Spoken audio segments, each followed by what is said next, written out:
Assalamualaikum warahmatullahi wabarakatuh. Sahabat kisah tak berujung yang dirahmati Allah.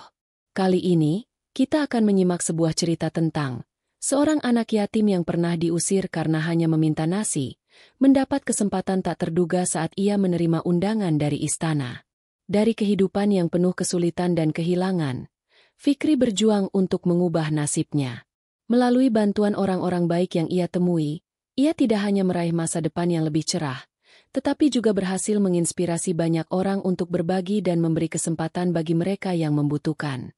Kisah ini mengajarkan bahwa terkadang, peluang terbesar datang dari tempat yang tak terduga, dan setiap orang, tak peduli latar belakangnya, dapat mengubah hidup mereka dan orang lain dengan ketulusan hati. Sebelum kita mulai ceritanya, jangan lupa untuk like dan subscribe channel Kisah Tak Berujung. Bagi yang sudah like dan subscribe, kami doakan semoga Allah Subhanahu wa Ta'ala membalas dengan pahala berlipat, dimudahkan segala urusan, dilapangkan rezekinya, dan diberikan keberkahan di dunia maupun akhirat. Amin ya Robbal Alamin. Mari kita mulai ceritanya. Angin sore menyapu pelan sebuah kampung kumuh yang tersembunyi di balik gemerlap kota besar. Di antara tumpukan bangunan liar yang saling berhimpitan, berdirilah sebuah gubuk reot yang lebih mirip tumpukan kayu bekas daripada tempat tinggal. Seng berkarat menempel tak rapi di atap dan dinding, sebagian bocor, sebagian lagi sudah nyaris jatuh. Di bawah gubuk itulah tinggal seorang anak laki-laki bernama Fikri, bocah berusia 8 tahun yang menjalani hari-harinya dalam sepi dan kesepian. Fikri bukan hanya tinggal seorang diri, tapi juga hidup dalam kekurangan yang sulit dibayangkan. 2 tahun lalu, kedua orang tuanya meninggal dalam kecelakaan tunggal saat perjalanan pulang dari pasar malam. Sejak saat itu, Fikri tinggal di rumah yang diwariskan oleh ayahnya, sebuah gubuk peninggalan zaman dulu yang terletak di pinggir selokan besar. Tak ada listrik, tak ada air bersih, bahkan untuk sekadar alas tidur yang layak pun ia tak punya.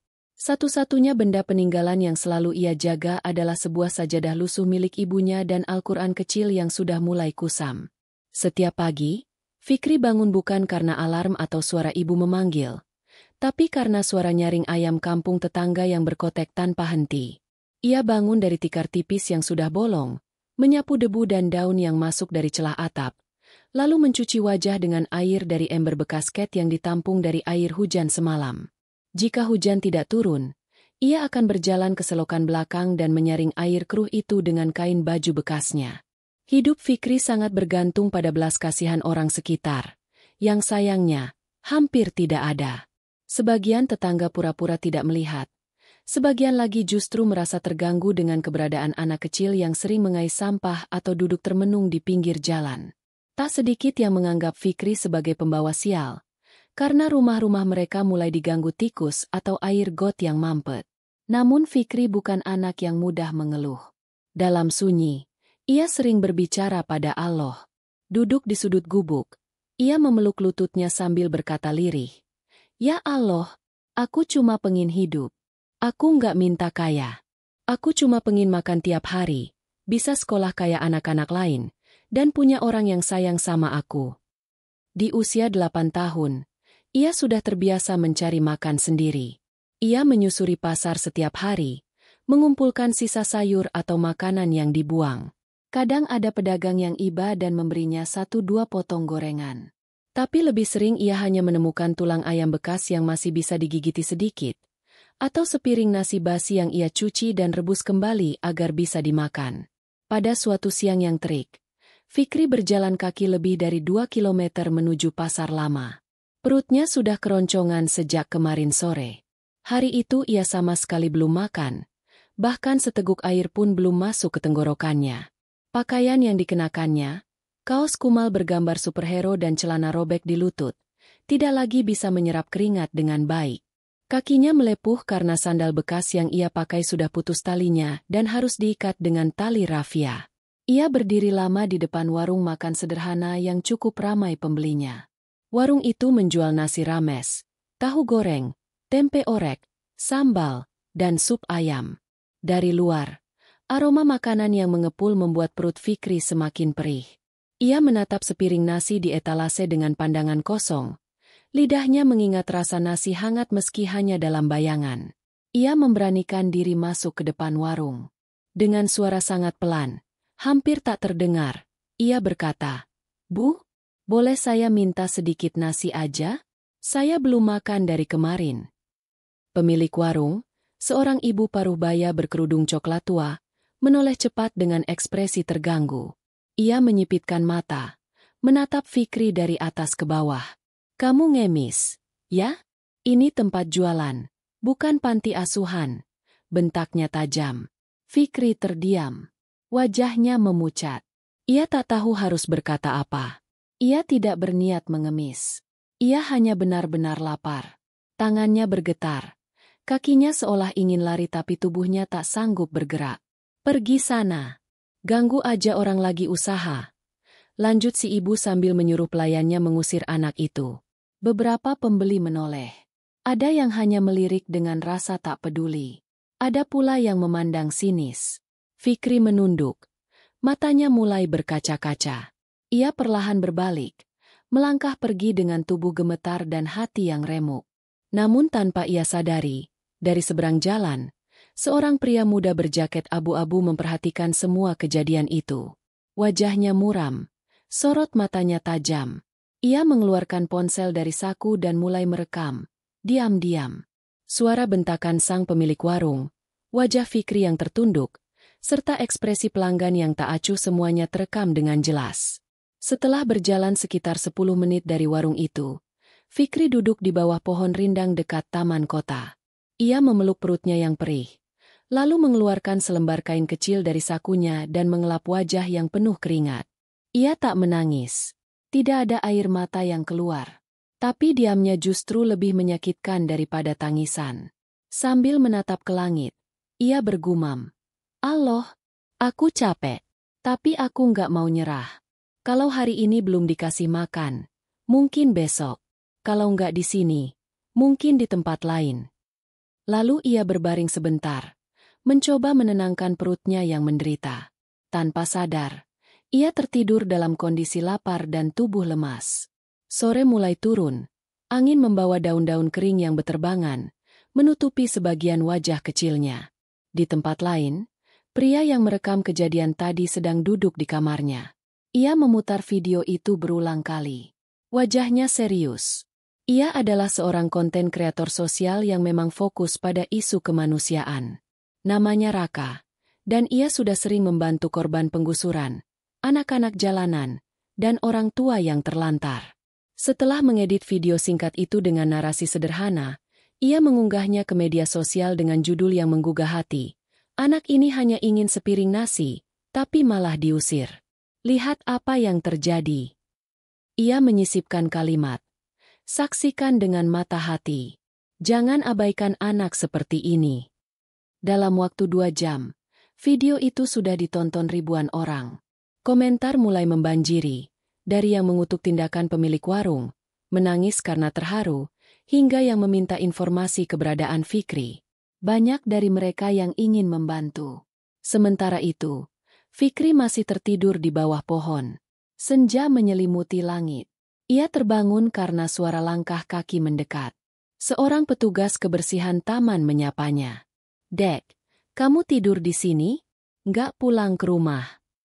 Fikri hanya mengangguk lemah. Ia bangun, lalu berjalan pulang dengan sisa tenaga yang ada. Setibanya di gubuk, malam sudah turun. Ia menyalakan lilin kecil yang disimpan di kaleng bekas biskuit.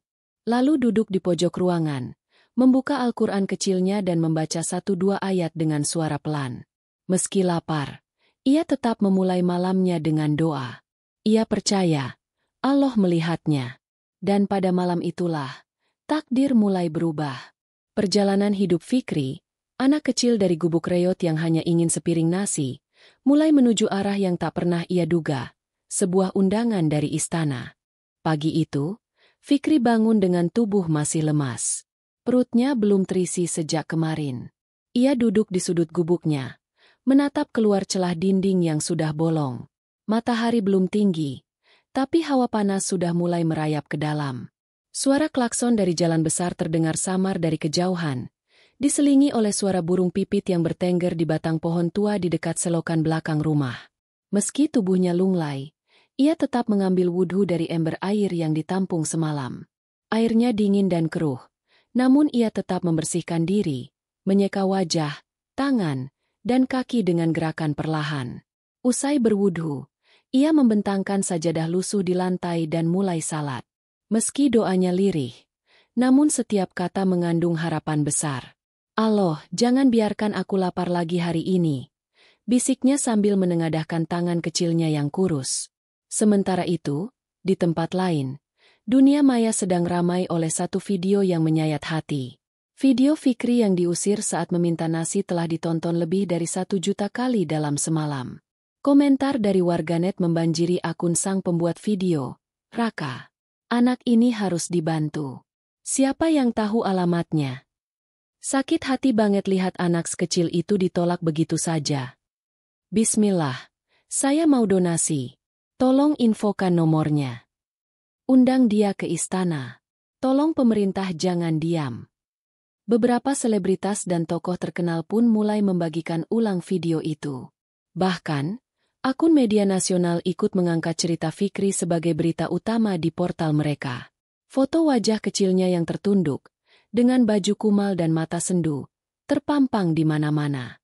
Dalam semalam, Fikri bukan hanya jadi perbincangan, tapi juga simbol nyata tentang kemiskinan dan ketidakpedulian sosial.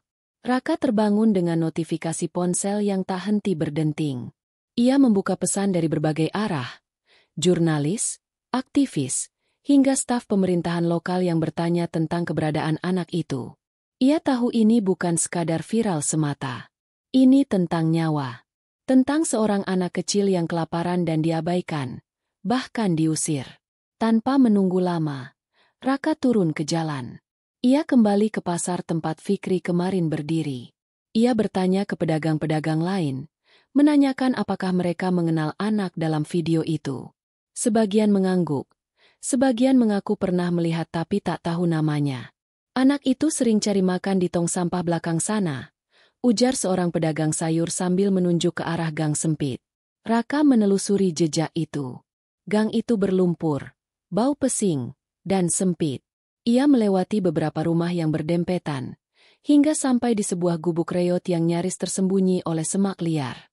Disitulah ia melihat Fikri sedang duduk di ambang pintu, memandangi langit sambil memeluk lututnya. Hati Raka mencelos. Melihat langsung wajah bocah itu membuat dadanya sesak. Ia melangkah perlahan, mendekat, lalu menyapa dengan suara lembut. Fikri, ya. Fikri menoleh cepat. Terkejut. Ia mengangguk ragu. Nama saya Raka. Saya yang rekam kamu kemarin di warung, kata Raka sambil jongkok di hadapan Fikri. Maaf, saya nggak langsung bantu waktu itu. Tapi sekarang saya kesini untuk ajak kamu makan dan ngobrol, ya. Mata Fikri berkaca-kaca. Ia mengangguk pelan, seperti masih belum percaya ada orang yang memanggil namanya dengan ramah. Raka membawa Fikri ke sebuah tempat makan sederhana. Ia membelikan nasi ayam, telur balado, dan es teh manis. Fikri makan dengan hati-hati, seperti takut makanan itu akan habis sebelum ia sempat mengunyahnya. Pelan-pelan aja makannya, ujar Raka dengan suara hangat. Fikri hanya mengangguk, mulutnya penuh nasi. Setelah selesai makan, ia mengusap mulut dengan lengan bajunya, lalu menunduk. Terima kasih, Kak, katanya pelan. Fikri tinggal sendirian, tanya Raka. Fikri mengangguk, lalu bercerita tentang kedua orang tuanya, tentang gubuk reot yang ditinggali, tentang air hujan yang ia tampung, dan bagaimana ia mencari makan di tong sampah setiap hari. Tak ada tangisan dalam ceritanya. Tapi justru itulah yang membuat Raka tak kuasa menahan air matanya. Di hari yang sama, Raka mengunggah video lanjutan. Ia memperkenalkan Fikri ke publik, bukan sebagai objek belas kasihan, tapi sebagai sosok anak kuat yang layak mendapat hidup lebih baik. Tak butuh waktu lama, bantuan mulai berdatangan. Dari makanan siap saji, pakaian, hingga tawaran untuk membiayai sekolah Fikri. Raka mengelola semuanya dengan rapi. Ia membuat rekening khusus atas nama yayasan kemanusiaannya. Bahkan, beberapa pihak media meminta wawancara dengan Fikri, tapi Raka menolak dengan tegas. Fikri bukan tontonan. Dia anak-anak. Kita bantu, bukan eksploitasi, katanya tegas. Namun kejutan terbesar datang beberapa hari kemudian. Sebuah pesan masuk dari staf Kepresidenan Republik Indonesia. Mereka menulis bahwa Presiden melihat video Fikri dan merasa sangat tersentuh. Presiden ingin bertemu langsung dengan Fikri di Istana Negara dalam acara Hari Anak Nasional yang akan digelar minggu depan. Undangan itu resmi, lengkap dengan surat dan agenda kunjungan. Raka membacanya dengan mata melebar. Ia langsung memberitahu Fikri, yang saat itu sedang belajar menulis huruf hijaiyah di rumah Raka. Istana? Tanya Fikri dengan mata bulat. Iya, kamu diundang langsung ke sana. Presiden ingin ketemu sama kamu. Fikri terdiam. Wajahnya antara bingung dan bahagia. Ia belum benar-benar paham seberapa besar arti istana. Tapi ia tahu, itu tempat orang penting tinggal. Dan seseorang yang tinggal di sana ingin bertemu dirinya. Seorang anak yatim yang dulu hanya bisa mengelap air mata dengan ujung baju. Raka segera menyiapkan semua keperluan Fikri. Ia membelikannya pakaian rapi, sepatu baru, dan memotong rambutnya di salon anak-anak. Untuk pertama kalinya dalam hidup, Fikri bercermin dan melihat bayangan dirinya yang bersih dan segar. Ia bahkan sempat tersenyum kecil saat mengenakan batik kecil yang dipilihkan Raka. Seminggu kemudian, mereka berangkat ke Jakarta. Di bandara, banyak orang mengenali Fikri dan menyapa dengan ramah. Ia bingung, tapi Raka menenangkan. Kamu terkenal karena kebaikanmu. FIK. Orang-orang sayang sama kamu. Di dalam pesawat, Fikri duduk di dekat jendela. Ia menatap awan putih yang berarak, lalu membisik pelan. Terima kasih, Allah. Sesampainya di Jakarta, mobil dari istana sudah menunggu. Mereka dibawa ke penginapan khusus sebelum dijadwalkan hadir ke istana esok hari. Fikri tidur nyenyak malam itu, di atas kasur empuk dengan selimut hangat. Tak ada bocoran air hujan, tak ada suara tikus, tak ada rasa lapar. Malam itu, ia memeluk sajadah kecil yang selalu dibawanya, dan berdoa panjang. Ia tahu, hidupnya belum selesai diuji. Tapi kali ini, ia tidak lagi sendirian. Pagi itu, suasana di penginapan tempat Fikri dan Raka menginap terasa sangat berbeda. Sebuah hari yang dipenuhi dengan harapan baru. Sebuah kesempatan yang mungkin hanya datang sekali seumur hidup. Fikri berdiri di depan kaca besar, melihat dirinya dengan pakaian batik rapi yang belum pernah ia kenakan sebelumnya. Wajahnya masih tampak kebingungan, namun matanya bersinar penuh harapan. Ia memandang pakaian barunya, menyesuaikan kemeja dengan celana panjang yang agak besar di pinggangnya. Raka memandangnya dari pintu sambil tersenyum, menepuk bahu Fikri dengan penuh kasih. Siap untuk pergi ke istana, FIK? Tanya Raka dengan senyuman. Fikri mengangguk, meski masih tampak cemas. Apa yang akan terjadi di sana, Kak? Raka merunduk sedikit agar bisa melihat wajah Fikri dengan lebih jelas. Kamu akan bertemu orang-orang penting, orang yang bisa membantu kamu untuk mendapatkan hidup yang lebih baik. Tapi ingat, tetap jadi dirimu sendiri. Tidak perlu merasa tertekan atau khawatir. Fikri mengangguk, tapi perasaan di hatinya tetap penuh dengan tanda tanya. Ia tahu bahwa kedatangannya ke istana ini adalah sebuah kesempatan besar. Tapi untuk anak seumur hidup yang hanya tahu perjuangan, kehidupan yang penuh dengan keterbatasan, sulit bagi Fikri untuk membayangkan seperti apa kehidupan di dunia yang begitu berbeda dengan dunianya yang biasa. Setelah sarapan, mobil yang disiapkan oleh pihak istana tiba. Fikri dan Raka masuk ke dalam mobil mewah tersebut, yang dengan sopan mengantar mereka ke istana negara. Selama perjalanan, Fikri menatap jendela mobil, menyaksikan kehidupan kota Jakarta yang begitu sibuk dan modern. Ada gedung-gedung tinggi, jalanan yang penuh kendaraan, dan kehidupan yang tak pernah ia lihat sebelumnya. Semua itu terasa asing baginya. Mobil melintasi jalan-jalan besar yang membelah kota, menuju sebuah kawasan yang sangat berbeda dari kawasan yang biasa ia tempati. Istana negara berdiri megah di depan mereka, dengan pagar tinggi yang dihiasi patung-patung dan taman yang terawat rapi. Tak lama, mobil berhenti tepat di depan gerbang utama istana, dan seorang petugas berpakaian rapi membuka pintu untuk mereka. Selamat datang di Istana Negara, ujar petugas tersebut dengan suara tegas namun ramah. Kami telah menunggu kedatangan Anda. Fikri melangkah keluar dari mobil, tubuhnya sedikit gemetar. Semua yang ada di sekitarnya terasa besar dan megah. Dengan ragu, ia menatap Raka, yang sudah mengulurkan tangan untuk membimbingnya masuk. Raka memberikan senyuman menenangkan. Jangan khawatir, Fik. Kamu ada di sini untuk hal yang baik. Mereka melangkah memasuki halaman istana, di mana beberapa staf sudah menunggu untuk mengantar mereka lebih lanjut. Fikri berjalan dengan hati yang berdebar, merasakan suasana yang begitu formal dan berkelas. Langkahnya terasa berat, seolah ia sedang melangkah ke dunia yang sangat jauh dari dunia yang selama ini ia kenal. Tapi di balik semua rasa cemas itu, ada secercah harapan yang berkilau di dalam dirinya. Di dalam istana, Fikri disambut oleh seorang staf istana yang memperkenalkan diri. Selamat datang, Fikri. Nama saya Arya, dan saya akan mengantar Anda bertemu dengan Presiden. Fikri hanya bisa mengangguk, tak mampu berkata-kata. Di dalam ruangan besar yang penuh dengan lukisan dan ukiran, Fikri merasa sangat kecil. Ia merasa seperti seorang anak yang tidak pantas berada di tempat itu, di antara orang-orang besar dan penting. Tapi Arya, yang tampaknya sudah terbiasa dengan suasana tersebut, menuntun mereka ke ruang tamu tempat Presiden akan menerima tamu.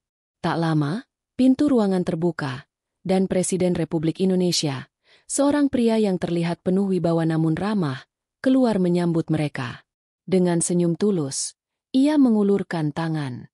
Fikri, terima kasih telah datang. Kami sangat senang bisa bertemu denganmu. Fikri, yang masih merasa canggung, hanya bisa menjabat tangan Presiden dengan perlahan. Terima kasih, Pak Presiden, jawabnya dengan suara kecil, sedikit gemetar. Presiden duduk di kursi yang disediakan, lalu mengajak Fikri duduk di sebelahnya. Fikri, saya tahu hidupmu tidak mudah. Kamu seorang anak yatim piatu, dan saya sangat terharu mendengar ceritamu. Kami ingin membantu kamu agar hidupmu bisa lebih baik. Fikri menunduk. Sulit bagi dirinya untuk menerima kenyataan bahwa seseorang yang begitu besar dan penting sedang berbicara padanya dengan penuh perhatian. Tak ada lagi rasa cemas. Yang ada hanya rasa haru yang menyesakkan dada. Presiden melanjutkan. Saya ingin kamu tahu, kami di sini untukmu. Kami ingin memberikan pendidikan yang layak dan fasilitas yang kamu butuhkan. Kami akan berusaha agar kamu bisa mencapai cita-citamu. Raka yang duduk di sebelah Fikri merasa bangga melihat anak kecil yang selama ini hidup dalam keterbatasan, kini mendapatkan perhatian yang begitu besar. Ia menatap Fikri, yang tampaknya masih belum sepenuhnya mengerti kedalaman ucapan Presiden. Pak Presiden, Fikri akhirnya membuka suara. Suaranya masih pelan. Apakah saya bisa bersekolah? Saya ingin belajar. Tapi saya tak tahu harus mulai dari mana. Presiden tersenyum. Tentu, Fikri, kami akan memastikan kamu mendapatkan pendidikan yang terbaik. Kami akan menyiapkan semuanya. Fikri terdiam, matanya mulai berkaca-kaca. Semua yang ia impikan, sekolah, belajar, hidup tanpa kelaparan, seakan menjadi kenyataan. Itu semua terasa begitu jauh. Seperti impian yang tak pernah bisa dicapai. Tapi kini, di hadapan Presiden, impian itu menjadi sesuatu yang sangat mungkin. Setelah beberapa percakapan, Fikri dan Raka diantar untuk melihat fasilitas-fasilitas yang akan diberikan kepadanya. Mereka berkeliling istana dan mengunjungi ruang kelas khusus yang disiapkan untuk anak-anak yang kurang beruntung seperti Fikri. Di ruang itu, ada berbagai buku pelajaran, alat-alat belajar, dan seorang guru yang sudah menunggu untuk mengajar Fikri. Ini adalah langkah pertama menuju masa depanmu, Fikri, kata Raka sambil tersenyum. Kamu akan mulai belajar di sini. Ini adalah kesempatan emas, Fik. Fikri mengangguk, meski hatinya penuh dengan perasaan campur aduk. Di satu sisi, ia merasa bersyukur, namun di sisi lain, ia merasa seperti ia tidak pantas untuk semua ini. Dunia yang begitu besar dan penuh peluang ini terasa asing baginya. Tapi di dalam hati kecilnya, ia tahu bahwa ini adalah kesempatan yang sangat berharga. Setelah kunjungan tersebut, Fikri dan Raka kembali ke penginapan. Meskipun lelah, Fikri tidak bisa berhenti berpikir tentang semuanya. Dunia yang baru, kehidupan yang penuh harapan, dan sebuah masa depan yang mungkin bisa ia gapai. Namun, jauh di lubuk hatinya, ia tahu bahwa ini bukan akhir dari perjalanan. Ini baru permulaan. Keesokan harinya, setelah kunjungan istimewa mereka ke Istana Negara, kehidupan Fikri mulai berubah. Begitu banyak tawaran datang mengalir untuknya. Bukan hanya bantuan materi, tetapi juga pendidikan yang dijanjikan oleh pihak istana. Namun, meski hidupnya kini penuh harapan, Fikri tahu bahwa perjalanannya belumlah selesai. Ia masih harus belajar, beradaptasi dengan dunia yang sangat berbeda dari yang pernah ia kenal. Pagi itu, setelah sarapan, Raka menyiapkan sebuah tas kecil untuk Fikri. Di dalamnya sudah ada buku-buku pelajaran, perlengkapan sekolah, dan sepatu baru yang terbungkus rapi. Fikri berdiri di depan cermin, menatap dirinya yang kini berbeda. Dulu, ia hanya seorang anak yatim yang berpakaian lusuh, berjalan tanpa tujuan yang jelas. Sekarang, ia berpakaian rapi, siap menapaki langkah baru yang penuh tantangan. "Kamu siap untuk sekolah pertama kali, Fik?" Tanya Raka dengan senyuman. Fikri mengangguk, meskipun ada rasa cemas yang menggelayuti hatinya. "Aku nggak tahu harus mulai dari mana, Kak. Semua ini terasa begitu baru." Raka tersenyum hangat. "Kamu nggak perlu khawatir. Semuanya dimulai dari langkah pertama. Yang penting adalah kamu mau belajar dan berusaha. Aku di sini untuk bantu kamu." Fikri menghela napas panjang, mencoba mengatasi rasa takut yang menggerogoti. Ia tahu ini adalah kesempatan besar, tetapi juga merasa kecil di tengah kehidupan baru yang tiba-tiba datang menghampirinya. Di dunia yang baru ini, ada banyak hal yang harus ia pelajari. Tidak hanya pelajaran di sekolah, tetapi juga cara beradaptasi dengan pergaulan baru, cara berbicara, bahkan cara berpikir yang lebih luas dari yang pernah ia ketahui. Hari pertama di sekolah baru terasa begitu asing. Fikri melangkah masuk ruang kelas dengan perasaan cemas. Di depannya, ada banyak anak-anak lain yang tampak jauh lebih beruntung, dengan pakaian rapi, tas sekolah yang bagus, dan wajah ceria. Sementara Fikri hanya duduk diam di pojok kelas, merasakan kegugupan yang luar biasa. Guru yang menyambut kedatangannya, seorang wanita parubaya yang ramah, memperkenalkan Fikri ke kelas. "Anak-anak, hari ini kita kedatangan teman baru. Namanya Fikri. Dia adalah anak yang luar biasa, yang baru saja mendapat kesempatan untuk belajar bersama kita." Semua mata tertuju padanya. Fikri merasa seperti pusat perhatian, dan itu membuatnya semakin cemas. Ia tidak terbiasa dengan perhatian seperti itu. Di jalanan, ia hanyalah anak yang selalu berjalan sendiri, tanpa banyak orang yang peduli. Kini, di dalam kelas, ia merasa seperti seekor ikan yang terlempar ke dalam akuarium yang sangat besar. Namun, meskipun perasaan itu menggelayuti dirinya, Fikri berusaha untuk tetap tenang. Ia duduk dengan tegak, mendengarkan pelajaran pertama yang diajarkan oleh guru. Pelajaran tentang matematika, sesuatu yang dulu ia anggap sulit, kini terasa lebih mudah dipahami. Guru menjelaskan dengan cara yang penuh kesabaran, dan Fikri merasa sedikit lebih lega. Pada saat istirahat, beberapa anak mendekatinya. Mereka tampak penasaran dan ingin mengenalnya lebih dekat. "Apa kamu benar-benar anak yang ada di video itu?"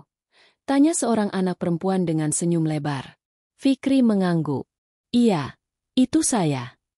Aku lihat video kamu. Itu bikin aku sedih banget. Tapi sekarang kamu sudah di sini. Ya, aku senang banget kamu bisa sekolah," kata anak perempuan itu.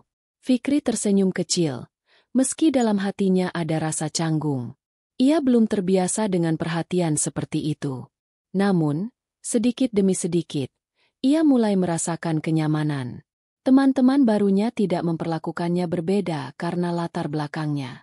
Mereka hanya melihatnya sebagai teman baru, seperti anak-anak lain pada umumnya. Selama beberapa minggu berikutnya, Fikri mulai menyesuaikan diri dengan kehidupan barunya. Ia rutin datang ke sekolah setiap hari, belajar dengan tekun, dan mulai berinteraksi dengan teman-teman sekelasnya. Meskipun masih ada rasa canggung, ia mulai merasa lebih diterima.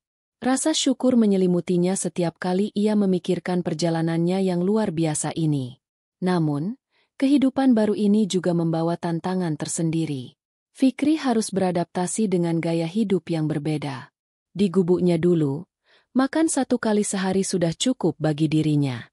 Sekarang, ia harus belajar untuk mengatur waktu, belajar disiplin, dan menjaga keseimbangan antara kehidupan sekolah dan kehidupan sosialnya yang baru. Di rumah baru, meskipun tidak lagi tidur di lantai yang keras, ia harus menghadapi kenyataan bahwa hidup di kota besar tidak selalu mudah. Raka selalu ada untuk membimbingnya, tetapi ada kalanya Fikri merasa sendiri. Ia merindukan kehidupan yang dulu, meskipun hidup itu penuh kesulitan dan penderitaan. Hidup di istana, di antara orang-orang besar, kadang membuatnya merasa kecil. Ia merasa ada jurang yang sangat besar antara dirinya dan dunia di luar sana. Suatu hari, setelah pelajaran selesai, Fikri berjalan pulang dengan langkah pelan. Ia duduk di sebuah bangku taman dekat sekolah, menatap langit biru yang luas. Ada perasaan kosong di dalam dirinya, sebuah kerinduan yang tidak bisa dijelaskan. Fikri merindukan kedua orang tuanya, meskipun mereka sudah tiada. Ia merindukan kehidupan yang dulu, meskipun kehidupannya itu sulit dan penuh kelaparan. Raka datang menghampirinya dan duduk di sampingnya. "Kamu kelihatan sedih, Fik. Ada apa?" Fikri menggelengkan kepala. "Aku hanya berpikir tentang orang tuaku. Aku selalu merasa mereka ada di sini, tapi aku nggak bisa merasakan kehadiran mereka lagi." Raka menepuk bahu Fikri dengan lembut. "Mereka mungkin tidak ada di sini secara fisik, Fik. Tapi mereka pasti bangga dengan apa yang kamu capai sekarang. Dan kamu nggak sendirian. Ada banyak orang yang peduli dan ingin melihatmu sukses." Fikri mengangguk, meskipun masih ada perasaan kosong yang mengganjal di dadanya. Ia tahu, hidupnya telah berubah, tetapi perasaan kehilangan itu tetap ada. Namun, ia juga tahu bahwa ia tidak bisa terus hidup di masa lalu. Ia harus terus melangkah maju, mengikuti harapan yang kini terbentang di depannya. Malam itu, Fikri duduk di samping jendela kamar, menatap bintang-bintang yang berkilauan di langit. Ia berdoa dalam hati, mengharapkan agar segala kebaikan yang telah diberikan padanya dapat digunakan untuk membantu orang lain, seperti yang telah dilakukan banyak orang untuknya. "Allah, terima kasih atas semua yang Engkau beri," bisiknya perlahan. "Aku ingin menjadi anak yang berguna, yang bisa membantu sesama, seperti orang-orang yang sudah membantu aku." Doa itu keluar dari lubuk hati Fikri, yang kini mulai memahami arti kehidupan yang lebih besar. Tidak hanya hidup untuk dirinya sendiri, tetapi untuk memberi manfaat bagi orang lain. Hari-hari Fikri di istana semakin terisi dengan kegiatan yang padat. Sekolah, pelatihan, dan berbagai kegiatan sosial yang harus ia jalani membuatnya merasa seperti berada di dua dunia yang berbeda. Di satu sisi, ada dunia yang penuh dengan kemewahan, fasilitas, dan peluang besar. Di sisi lain, ada kenangan masa lalu yang tak mudah dilupakan. Ia merasa seperti dua orang yang berbeda, terjebak antara masa lalu yang penuh penderitaan dan masa depan yang penuh harapan. Setiap kali ia kembali ke kamar penginapan yang disediakan oleh pihak istana, Fikri merenung. Di luar jendela, ia bisa melihat dunia yang sangat berbeda. Mobil-mobil mewah berlalu lalang di jalan raya, sementara di luar sana ada banyak anak-anak yang hidup di jalanan, seperti dirinya dulu. Mereka tak punya kesempatan untuk merasakan kehidupan seperti yang kini ia jalani. Fikri seringkali merasa bersalah, seolah ia hidup di dunia yang tidak seharusnya ia nikmati. Ia merasa seperti seorang anak yang terlalu diberi kemudahan, sementara banyak orang di luar sana yang membutuhkan bantuan. Suatu pagi, ketika Fikri sedang duduk di taman istana, Raka datang menghampirinya. Dengan langkah cepat, ia duduk di samping Fikri. "Kamu kenapa, Fik? Kok kelihatan murung banget?" tanya Raka dengan penuh perhatian. Fikri menghela napas panjang. "Aku nggak tahu, Kak. Rasanya hidupku sekarang serba ada, serba cukup, tapi aku merasa nggak pantas dengan semua ini." Raka tersenyum dan menggelengkan kepala. Fik, hidupmu memang berubah drastis. Tapi itu bukan salahmu. Kamu tidak memilih untuk menjadi yatim piatu, kan? Ini adalah kesempatan yang diberikan kepadamu untuk memperbaiki hidup dan membantu orang lain. Kamu pantas mendapatkannya. Fikri menundukkan kepala. Kata-kata Raka memang benar. Tapi hatinya tetap merasa ada kekosongan yang sulit untuk diisi. Fikri sadar, hidupnya sekarang penuh dengan kesempatan. Tetapi ada bagian dari dirinya yang merasa terasing. Ia merasa hidupnya belum lengkap. Ia ingin melakukan lebih banyak hal untuk orang lain. Tetapi ia merasa tidak tahu harus mulai dari mana. Hari itu, Fikri mendapat undangan untuk menghadiri acara amal yang diselenggarakan oleh pihak istana. Acara tersebut bertujuan untuk menggalang dana bagi anak-anak yang kurang beruntung. Presiden sendiri akan menghadiri acara tersebut. Dan Fikri diminta untuk memberikan pidato singkat di hadapan tamu undangan. Fikri merasa cemas. Memberikan pidato di depan orang banyak adalah hal yang belum pernah ia lakukan sebelumnya. Ia selalu merasa canggung berbicara di depan banyak orang. Apalagi jika yang hadir adalah orang-orang besar dan terkenal. Namun, ini adalah kesempatan baginya untuk berbicara tentang pengalaman hidupnya dan bagaimana ia ingin membantu anak-anak lain yang berada dalam posisi yang sama. Raka memberikan dukungan penuh pada Fikri. Kamu bisa, Fik. Ingat, ini bukan untuk kamu saja.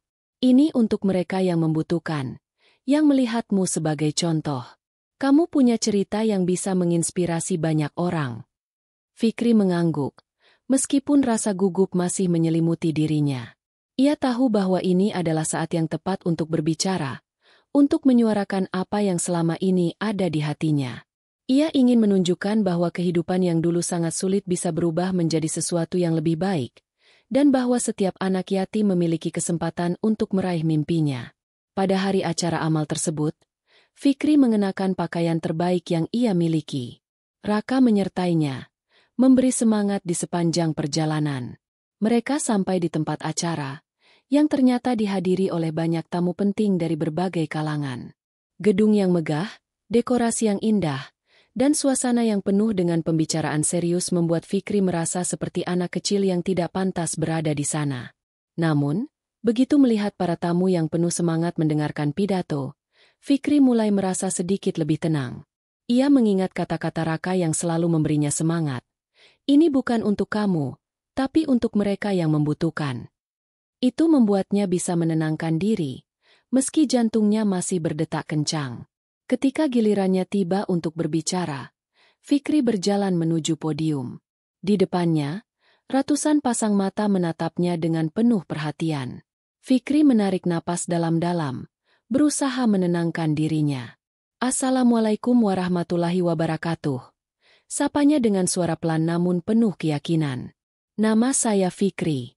Saya seorang anak yatim piatu yang dulu hidup dalam kemiskinan. Saya pernah merasa dunia ini begitu kejam, dan saya merasa tidak ada tempat bagi orang seperti saya untuk berhasil. Tapi hari ini, saya berdiri di sini berkat bantuan banyak orang yang peduli. Saya ingin mengucapkan terima kasih kepada Bapak Presiden dan semua pihak yang telah memberikan saya kesempatan untuk belajar dan meraih masa depan yang lebih baik. Fikri berhenti sejenak untuk menenangkan pikirannya. Ia melanjutkan, saya tahu masih banyak anak-anak di luar sana yang hidup seperti saya dulu. Mereka tidak punya akses ke pendidikan. Mereka tidak tahu apakah mereka akan makan hari ini atau tidak. Tapi saya ingin memberitahu mereka. Dan saya ingin memberitahu kalian semua di sini, bahwa tidak ada yang mustahil. Tidak peduli dari mana kita berasal, kita semua punya kesempatan untuk berubah dan meraih mimpi. Saya ingin menjadi bagian dari perubahan itu. Fikri menatap hadirin yang kini terlihat sangat fokus mendengarkan.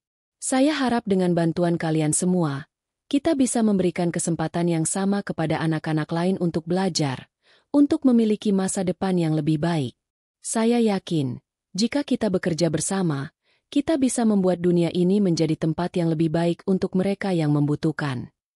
Dengan penuh harapan, Fikri mengakhiri pidatonya dengan kata-kata, "Terima kasih, dan semoga kita semua bisa menjadi bagian dari perubahan yang lebih baik." Setelah pidatonya selesai, Ada tepuk tangan meriah dari para tamu undangan. Fikri merasa tubuhnya lemas, tetapi hatinya penuh dengan kebanggaan. Ia tidak hanya berbicara untuk dirinya sendiri, tetapi juga untuk anak-anak lain yang membutuhkan kesempatan yang sama. Itu adalah langkah besar untuk hidupnya, dan ia tahu bahwa ia tidak akan pernah berhenti berjuang untuk meraih impian itu. Ketika acara selesai, Fikri mendapatkan banyak pujian dari para tamu yang hadir. Beberapa orang mengucapkan selamat atas pidatonya yang luar biasa. Fikri merasa bangga, tetapi juga rendah hati. Ia tahu bahwa ini adalah awal dari perjalanan panjang yang harus ia tempuh. Raka menemui Fikri setelah acara usai. "Kamu luar biasa, Fika. Aku bangga denganmu." Fikri tersenyum, meskipun ia merasa kelelahan. "Aku nggak tahu harus bilang apa, Kak. Aku cuma berbicara dari hati." "Dan itu yang membuat pidatomu begitu menyentuh," jawab Raka. "Kamu bisa jadi contoh bagi banyak orang." Fikri menatap langit malam yang cerah, merenung sejenak. Ia tahu perjalanan ini masih panjang. Masih ada banyak hal yang harus ia pelajari, dan banyak tantangan yang harus dihadapi. Namun, ia juga tahu bahwa ia tidak sendiri. Ada banyak orang yang peduli dan ingin melihatnya sukses. Ia berjanji pada dirinya sendiri untuk tidak mengecewakan mereka, dan untuk selalu berusaha menjadi lebih baik setiap hari. Seiring berjalannya waktu, Fikri mulai merasa bahwa hidupnya kini lebih terarah. Ia memanfaatkan segala kesempatan yang diberikan oleh pihak istana dengan sebaik-baiknya. Tak hanya berfokus pada pendidikan akademis, tetapi ia juga terlibat dalam banyak kegiatan sosial yang diselenggarakan oleh pihak istana dan lembaga-lembaga amal. Setiap kali ia melihat anak-anak yang nasibnya mirip dengan dirinya di masa lalu, ia merasa bahwa hidupnya memiliki tujuan yang lebih besar. Pada suatu pagi yang cerah, Fikri sedang duduk di taman istana, memandangi bunga-bunga yang mekar dengan warna-warna cerah. Hari itu, ia akan menghadiri sebuah acara amal lagi. Kali ini acara untuk menggalang dana untuk anak-anak yang kurang mampu agar bisa melanjutkan pendidikan. Raka menemuinya di taman, seperti biasa memberikan dukungan. "Kamu siap, Fika?" tanya Raka sambil tersenyum. Fikri mengangguk, meskipun rasa gugup masih terasa. "Aku nggak tahu kenapa, Kak, tapi setiap kali berdiri di depan orang banyak, rasanya selalu ada perasaan aneh di dalam diri." "Biasa. Itu namanya rasa cemas. Semua orang juga pernah merasakannya. Tapi percayalah, kamu punya sesuatu yang berharga untuk disampaikan. Orang-orang ingin mendengar cerita kamu," jawab Raka dengan penuh keyakinan. Fikri menarik napas panjang dan mengingatkan dirinya sendiri untuk tetap tenang. Pidato yang akan ia sampaikan bukan hanya untuk dirinya, tetapi untuk anak-anak yang masih berjuang di luar sana. Anak-anak yang tak pernah tahu apakah mereka akan memiliki masa depan yang lebih baik. Acara amal dimulai dengan meriah, dengan banyak tamu undangan dari berbagai lapisan masyarakat. Ada pejabat tinggi, pengusaha sukses, hingga tokoh agama yang hadir. Fikri, seperti biasa, mengenakan pakaian yang rapi dan sempurna, namun di dalam hatinya ada perasaan cemas yang tak bisa ia sembunyikan. Ia berdiri di samping panggung, menunggu giliran untuk berbicara. Beberapa pembicara lain sudah lebih dulu memberikan pidato mereka, berbicara tentang pentingnya pendidikan, kesejahteraan anak-anak, dan bagaimana pentingnya setiap individu untuk saling membantu. Namun, Fikri merasa bahwa ada sesuatu yang berbeda pada pidatonya kali ini.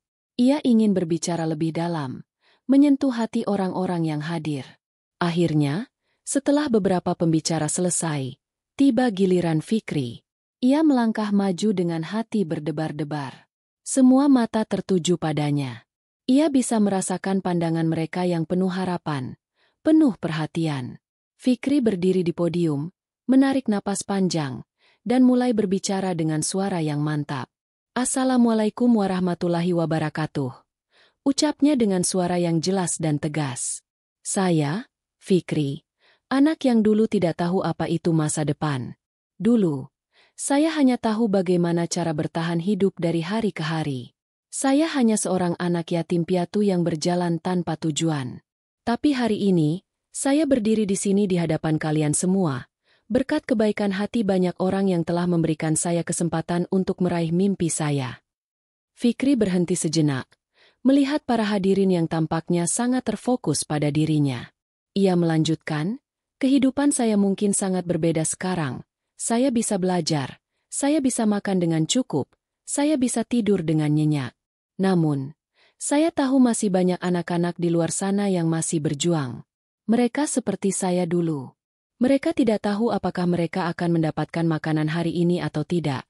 Mereka tidak tahu apakah mereka akan punya kesempatan untuk belajar. Tetapi saya ingin memberi mereka harapan, bahwa mereka juga bisa meraih masa depan yang lebih baik. Fikri merasakan emosinya mulai muncul. Saya berdiri di sini bukan untuk saya sendiri, tetapi untuk mereka yang masih berharap. Saya ingin mereka tahu bahwa mereka tidak sendiri. Dengan bantuan kalian semua, kita bisa memberikan mereka kesempatan yang sama, kita bisa mengubah hidup mereka. Setelah pidato singkat namun penuh makna itu, suasana menjadi hening sejenak. Kemudian, tepuk tangan meriah mengalir dari para tamu undangan.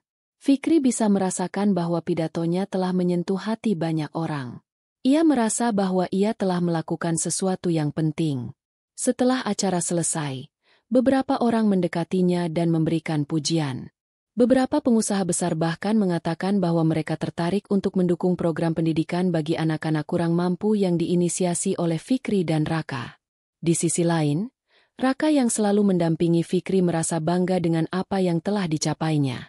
Ia tahu bahwa Fikri masih banyak belajar, tetapi ia juga merasa bahwa perjalanan Fikri telah berkembang pesat. Dari seorang anak yang dulu hanya tahu kehidupan keras di jalanan, kini menjadi anak yang memberi harapan bagi banyak orang. Fik, kamu luar biasa. Aku nggak pernah nyangka kamu bisa berbicara dengan begitu tulus dan menyentuh hati orang banyak, kata Raka sambil tersenyum bangga. Fikri menunduk, merasa sedikit malu.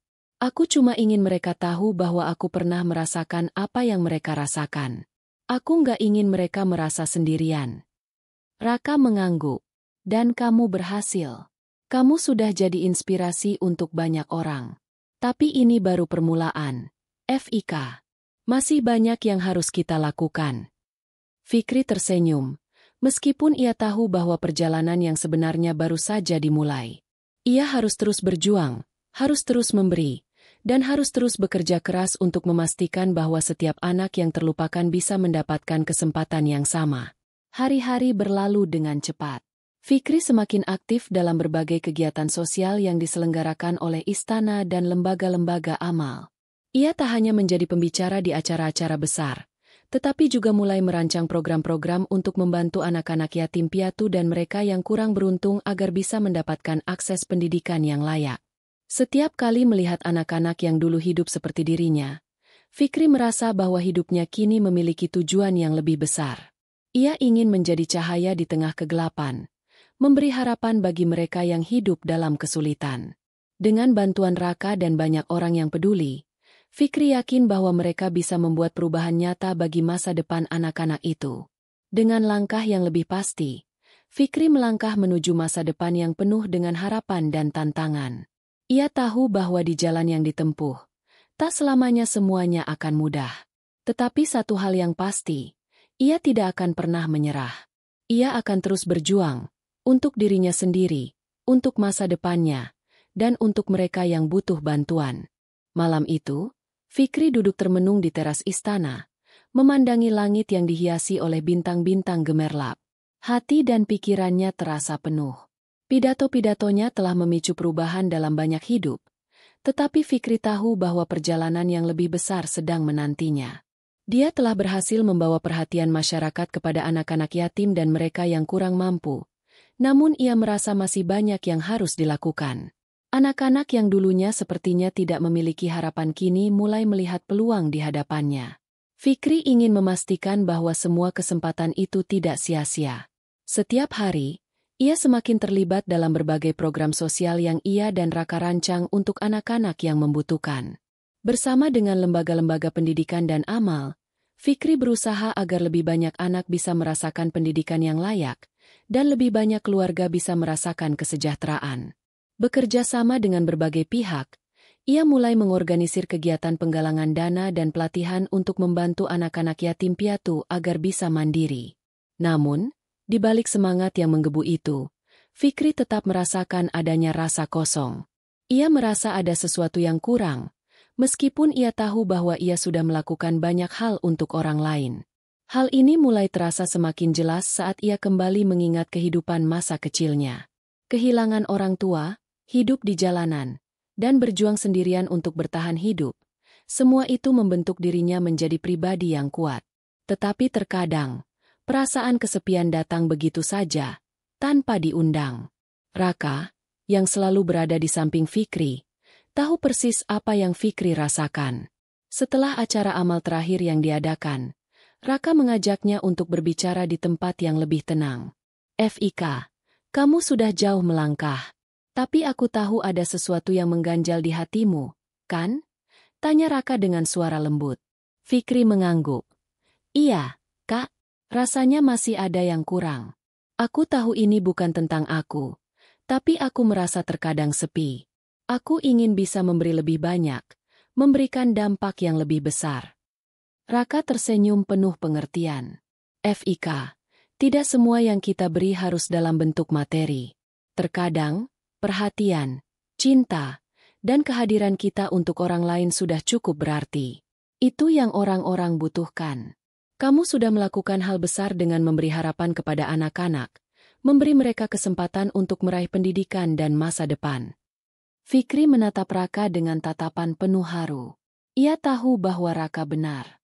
Kadang-kadang, ia terlalu fokus pada apa yang belum ia capai, padahal sebenarnya, ia sudah berhasil mengubah banyak hidup. Melihat senyum anak-anak yang kini bisa bersekolah, merasakan kebahagiaan mereka, sudah merupakan hadiah terbesar. Hari demi hari, Fikri semakin yakin bahwa apa yang ia lakukan adalah langkah yang benar. Membantu mereka yang membutuhkan, menyebarkan kasih sayang dan harapan, adalah bagian dari perjalanan hidupnya.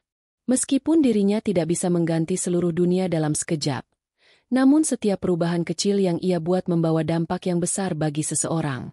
Satu hari, saat sedang melakukan kunjungan ke salah satu panti asuhan, Fikri bertemu dengan seorang anak kecil bernama Azzam. Azzam adalah seorang anak yang usianya baru 8 tahun, tetapi sudah menunjukkan potensi besar dalam bidang seni dan kreativitas. Meski hidup dalam keterbatasan, Azzam selalu menunjukkan semangat dan optimisme. Fikri merasa bahwa Azzam memiliki potensi yang luar biasa, dan ia bertekad untuk memberikan Azzam kesempatan untuk berkembang. "Azzam, kamu hebat sekali, tahu," kata Fikri dengan penuh semangat. "Aku ingin kamu terus mengasah bakatmu. Kamu punya masa depan yang cerah, nak." Azzam tersenyum malu, matanya berbinar. "Terima kasih, Kak Fikri. Aku ingin jadi seniman terkenal." Mendengar hal itu, Fikri semakin yakin bahwa ia telah berada di jalur yang tepat.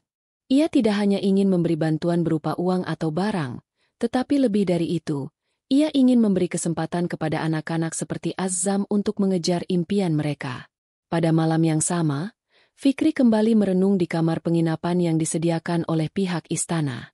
Ia menulis di jurnal pribadinya, mengungkapkan perasaan yang selama ini terpendam. Dalam tulisannya, Fikri menceritakan segala hal yang telah ia lalui, serta semua perubahan yang ia saksikan di sekitar dirinya. "Setiap langkah yang aku ambil, setiap usaha yang aku lakukan, semuanya membawa aku lebih dekat pada tujuanku. Tujuan untuk membantu mereka yang membutuhkan, untuk menginspirasi mereka yang kehilangan harapan. Dan aku tahu, ini bukan perjalanan yang mudah. Tetapi aku juga tahu, tak ada yang sia-sia. Jika aku bisa membantu hanya satu orang, maka aku sudah melakukan sesuatu yang berarti." Tulisannya itu menyentuh hatinya. Fikri merasa bahwa perjalanannya belum selesai, namun ia kini tahu apa yang perlu ia lakukan. Ia akan terus memberi, terus berusaha, dan terus menginspirasi. Perjalanan hidupnya bukan tentang meraih kesuksesan untuk dirinya sendiri, tetapi tentang memberi harapan dan kesempatan kepada orang lain. Hari demi hari berlalu dengan cepat.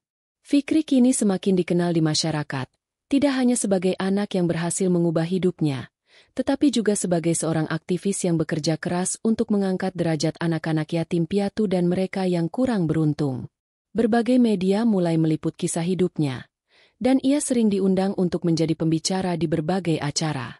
Namun, meskipun ia mendapat banyak perhatian dan pujian, Fikri tetap merasa rendah hati.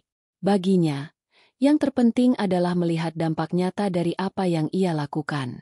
Melihat senyum anak-anak yang kini bisa bersekolah, melihat mereka berkembang dan meraih impian mereka, adalah kebahagiaan terbesar baginya. Suatu hari, Fikri menerima sebuah undangan dari pihak istana. Kali ini bukan untuk acara amal biasa, tetapi untuk menerima penghargaan atas dedikasi dan kontribusinya dalam membantu anak-anak yang kurang beruntung. Saat ia menerima penghargaan tersebut, ia tidak merasa bangga karena dirinya, melainkan karena ia tahu bahwa setiap langkah yang ia ambil membawa perubahan bagi orang lain. Saya tidak datang ke sini untuk menerima penghargaan. Saya datang ke sini untuk mengingatkan kita semua bahwa masih banyak anak-anak di luar sana yang membutuhkan perhatian dan kasih sayang kita. Mari kita bekerja bersama-sama untuk memberi mereka masa depan yang lebih baik, kata Fikri dengan penuh keyakinan saat menerima penghargaan itu. Tepuk tangan meriah menggema di ruang acara. Dan Fikri merasa, meskipun perjalanannya masih panjang, ia telah melangkah sejauh mungkin untuk memberikan yang terbaik bagi sesama. Fikri tidak hanya menjadi inspirasi bagi mereka yang membutuhkan, tetapi juga menjadi contoh bagi banyak orang bahwa setiap individu memiliki kekuatan untuk mengubah dunia, tidak peduli dari mana mereka berasal. Akhirnya, Fikri menyadari bahwa kehidupan ini bukan hanya tentang mengejar impian sendiri, tetapi tentang memberi cahaya bagi orang lain yang berada dalam kegelapan. Dan meskipun perjalanannya belum berakhir, ia tahu bahwa dengan hati yang penuh kasih, ia akan terus berjuang untuk mereka yang membutuhkan. Terima kasih telah menyimak cerita ini sampai akhir. Kalau kamu suka dengan kisahnya, jangan lupa untuk klik like, tulis pendapatmu di kolom komentar, dan subscribe channel ini agar tidak ketinggalan cerita menarik berikutnya. Sampai jumpa di kisah selanjutnya. Wassalamualaikum warahmatullahi wabarakatuh.